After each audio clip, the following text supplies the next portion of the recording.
ನೋಡೋಣ. By chance ಸೋತ್ರುವೆ ನಮ್ಗೇನು ಭಯ ಇಲ್ಲ, ಬೇಜಾರು ಇಲ್ಲ. ಯಾಕಂದ್ರೆ ನೋಡಿ, ಅಲ್ಲ ಒಂದು ಸ್ಥಾನ ಬಿಟ್ಕೊಟ್ಟಂಗ ಆಗುತ್ತಲ್ಲ ಅಂತ.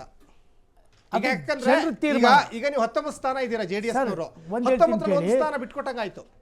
ವೋಟ್ ಹಾಕೋದು ಜನರ ಹಕ್ಕು, ಅದು ಅವ್ರ ತೀರ್ಮಾನ, ಅದಕ್ಕೆ ನಾವು ತಲೆ ಬಾಗ್ಲೇಬೇಕು.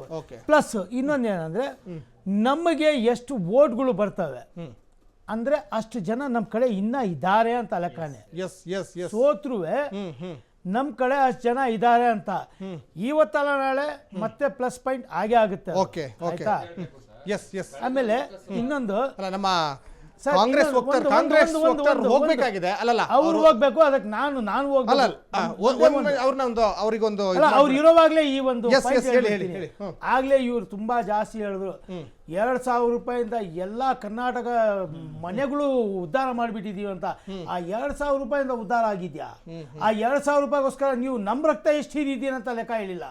ಇಲ್ಲಿವರೆಗೂ ಸಾಲ ಎಷ್ಟು ಮಾಡಿದ್ದೀರಿ ಅಂತ. ಈ ದೇಶದಲ್ಲಿ ಎಲ್ರಿಗಿಂತ ಜಾಸ್ತಿ ಆಡಳಿತ ಮಾಡಿರೋದು ಯಾರಂದ್ರೆ ಅದು ಕಾಂಗ್ರೆಸ್. ಇಲ್ಲಿವರೆಗೂ ಇವಾಗ್ಲೂ ಏನಾದ್ರು ಫೈಟರ್ ಜೆಟ್ ಖರೀದಿ ಮಾಡ್ಬೇಕಂದ್ರೆ ನಾವು ವಿದೇಶದಿಂದ ಖರೀದಿ ಮಾಡ್ತೀವಿ.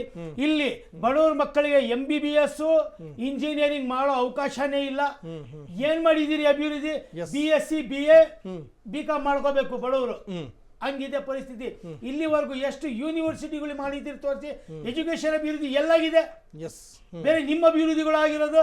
ಇನ್ನೊಂದು ಆಗ್ಲೇ ಆಫರ್, ಇವಾಗ 2,000 ರೂಪಾಯಿ ಕೊಟ್ಟಿದೀವಿ ಬಸ್, ಇದು ಆಫರ್ ಆಮಿಷನೇ ಕೊಟ್ಟಿರೋದು ನೀವು. ಅದರಿಂದಾನೇ ನೀವು ಸರ್ಕಾರ ಮಾಡ್ಕೊಂಡಿರೋದು. ನೈತಿಕತೆ ಸಿದ್ಧಾಂತ ಎಲ್ಲಿದೆ ನಿಮ್ಗೆ? ರಮೇಶ್ ಕುಮಾರ್ ಅವರು ಒಂದು ಮಾತು ಹೇಳ್ತಾರೆ ಸರ್, ಇವರ ಕಾಂಗ್ರೆಸ್ನ ರಮೇಶ್ ಕುಮಾರ್ ಅವರು ಹೇಳ್ತಾರೆ, ನಾವು ನಮ್ಮ 3-4 ತಲೆಮಾರಿಗಾಗುವಷ್ಟು ಮಾಡ್ಕೊಂಡ್ಬಿಟ್ಟಿದೀವಿ. ಕಾಂಗ್ರೆಸ್ ಅನ್ನ ಉಪಯೋಗಿಸ್ಕೊಂಡು ಕಾಂಗ್ರೆಸ್ ಇಂದ ಎಲ್ಲಾ ನಾಯಕರುಗಳು ಮಾಡ್ಕೊಂಡ್ಬಿಟ್ಟಿದೀವಿ. ಅದರಿಂದ ನೀವೆಲ್ಲರೂ ನಿಯತ್ತ ಕೆಲಸ ಮಾಡಿ ಅಂತ ಹೇಳ್ತಾರೆ. ಅವರ ಒಂದು ಮನಸ್ಸಿನಲ್ಲಿರ್ತಕ್ಕಂಥದ್ದು ರಮೇಶ್ ಕುಮಾರ್ ಒಬ್ಬ ಉತ್ತಮವಾದ ವ್ಯಕ್ತಿ. ಸೊ ಅದರೊಳಗೆ ನೇರವಾಗಿ ಗೊತ್ತಾಗ್ತಾ ಇದೆ ಕಾಂಗ್ರೆಸ್ನವ್ರು ಏನೇನ್ ಮಾಡಿದ್ದಾರೆ ಅಂತ. ಬಹಳ ಖುಷಿ ಆಗೋದು ಬೇಡ, ನಾವು 70 ವರ್ಷದಿಂದ ಕಾಂಗ್ರೆಸ್ನ ಏನ್ ಮಾಡಿದ್ವಿ. ನಮ್ಮ ಸಾಹೇಬ್ರು ಹೇಳ್ದಂಗೆ ಇವತ್ತು ಎಜುಕೇಶನ್ ಸಿಸ್ಟಮ್ನ ಇವತ್ತು ಏನೋ ಒಂದು ರೆವಲ್ಯೂಷನ್ ಮಾಡ್ತಾ ಇದ್ದಾರೆ ಅಂದ್ರೆ ಅದು 2014 ನಂತರ ರೆವಲ್ಯೂಷನ್ ಆಗ್ತಾ ಇರ್ತಕ್ಕಂಥದ್ದು. ಅದೇ ಹಳೆ ಕಥೆಗಳು, ಹಳೆ ಪಾಠಗಳು, ಅದೇ ತಿರುಚಿದ ಇತಿಹಾಸಗಳನ್ನೇ ನಾವು ಓದಿ ನಾವು ಗುಲಾಮ್ರ ರೀತಿ ಬದುಕತರನೇ ಆಗೋಗಿತ್ತು. ಬ್ರಿಟಿಷ್ ಸಿಸ್ಟಮ್ಗಳು ನಾವು ಇನ್ನೂ ಬದಲಾಗೇ ಇರಲಿಲ್ಲ. ಬದಲಾವಣೆ ಮಾಡ್ಲಿಕ್ಕೆ ಬಹಳ ಪ್ರಯತ್ನ ಪಡ್ತಾ ಇದ್ದಾರೆ. ಅದು ಬದಲಾವಣೆ ಆಗುತ್ತೆ. ಇವರು ಅನ್ಕೊಂಡಿದ್ರು ನಾವು ಅತಿ ಹೆಚ್ಚು ಗೆಲುವನ್ನು ಸಾಧಿಸ್ತೀವಿ ಮಹಾರಾಷ್ಟ್ರದಲ್ಲಿ ಅಂತ. ಇದು ನಿಜವಾಗ್ಲೂ ಕಾಂಗ್ರೆಸ್ ಆಗಿರ್ತಕ್ಕಂಥ ಅತಿ ದೊಡ್ಡ ಸೋಲು ಮಹಾರಾಷ್ಟ್ರದಲ್ಲಿ. ಯಾಕೆ ಅಂತಂದ್ರೆ ಮಹಾರಾಷ್ಟ್ರ ಸಣ್ಣ ಪುಟ್ಟ ಒಂದು ನಂಬರ್ ಅಲ್ಲ ಸರ್, 220 ನಂಬರ್ ಅಂತಂದ್ರೆ ಇವರು ಒಂದು ಅನೈತಿಕ ಒಂದು ಮೈತ್ರಿ ಮಾಡ್ಕೊಂಡಿದ್ರಲ್ಲ, ಈ ಮೈತ್ರಿಗೆ ಆಗಿರ್ತಕ್ಕಂಥ ಸೋಲು ಜನ ಸರಿಯಾಗಿ ಪಾಠ ಕಲಿಸಿದ್ದಾರೆ. ಥರ್ಡ್ ಲಾರ್ಜೆಸ್ಟ್ ಸ್ಟೇಟ್ ಕೂಡ ಹೌದು, ಶ್ರೀಮಂತ ರಾಜ್ಯ, one of the commercial state, ಅದು ಕಮರ್ಷಿಯಲ್ ಸ್ಟೇಟ್, GDP ಹೈಯೆಸ್ಟ್ ಆಗಿರ್ತಕ್ಕಂಥದ್ದು.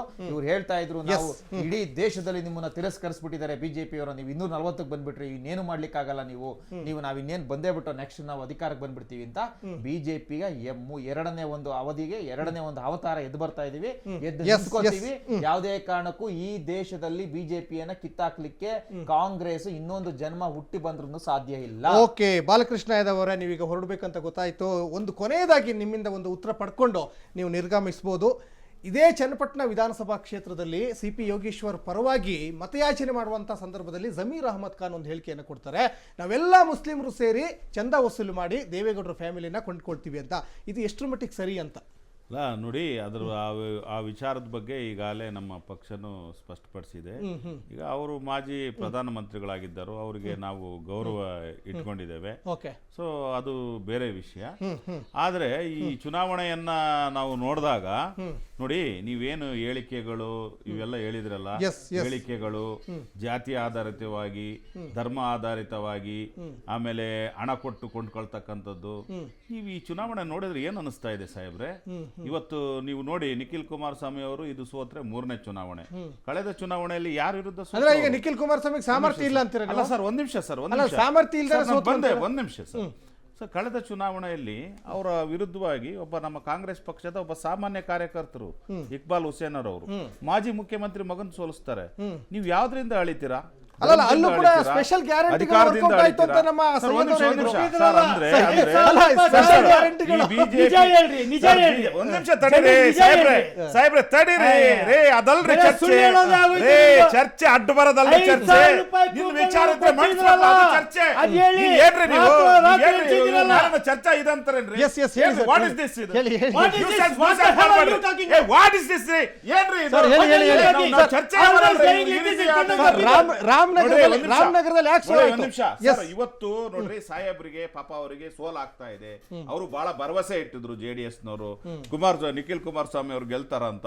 ಈಗ ಅಲ್ಲಿ ನಮ್ಮ ಸೈನಿಕರು ಅಲ್ಲಿ ಜೈಪೇರಿ ಯುದ್ಧದಲ್ಲಿ ನಾವು ಗೆಲ್ತಾ ನಿಮ್ಮ ಇದ್ದೀವಿ. ಸೈನಿಕರಲ್ಲ, So, ಹೈಟೆಕ್ ಸೈನಿಕರು. ಹಾಗಾಗಿ Adoption. ಅವರಿಗೆ ಸಹಜವಾಗಿ ನಮ್ಮ ಸಾಹೇಬ್ರಿಗೆ ನಿರಾಸೆ ಇದೆ.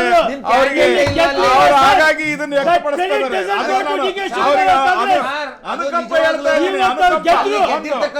ನೋಡಿ, ಇದೇ ಸಂಸ್ಕೃತಿ ಬಿಜೆಪಿ ಅವರ ಸಂಸ್ಕೃತಿ. ನಾವೇನಾದ್ರೂ ಯೋಗ್ಯತೆ ಇಲ್ಲ. ನೋಡಿ